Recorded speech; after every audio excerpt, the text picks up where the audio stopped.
Fala galera, vamos corrigir a questão 127 da prova azul do Enem de 2020.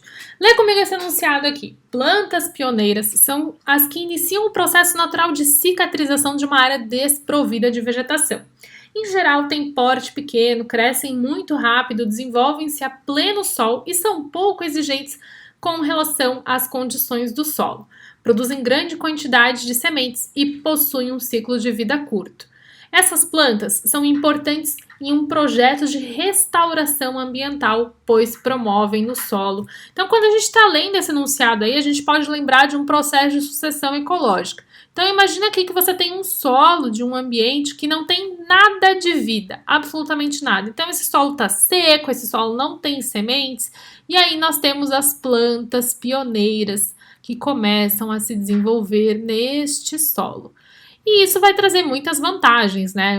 O surgimento dessas primeiras plantas é que vai contribuir, por exemplo, para a biodiversidade, quando esse ambiente alcançar lá o final desse processo de sucessão ecológica, que a gente chama de clímax. Então, quando alcançar o clímax, a gente vai ter uma alta taxa de biodiversidade. Essas plantas pioneiras, o próprio enunciado fala sobre as características delas, né?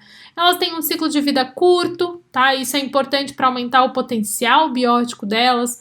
Elas produzem uma grande quantidade de sementes, o que também aumenta o potencial biótico delas. Ok, agora vamos pensar aqui e dar uma olhada nas alternativas, né? Dessa questão 127 aí. Aumento da incidência de luz solar. Bem, a gente vai ter sim, tá? O sol, né? A gente vai ter um processo de incidência de luz solar. Só que a partir do momento que a gente tem essas plantas aqui, limita, né, a chegada desses raios solares nesse local que está coberto por essas plantas. Por exemplo, aqui vai chegar com muita facilidade, onde a gente ainda não tem planta. Mas aqui já não chega porque você já tem a criação de uma barreira. Inclusive, as plantas vão absorver energia solar para realizar a fotossíntese.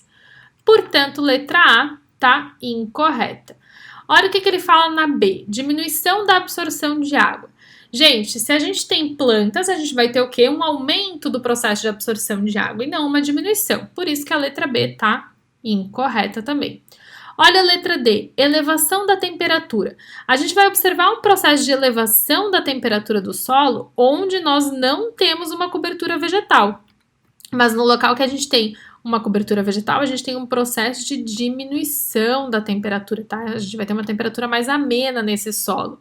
Então, a letra D tá incorreta. Aí na letra E ele fala liberação de oxigênio.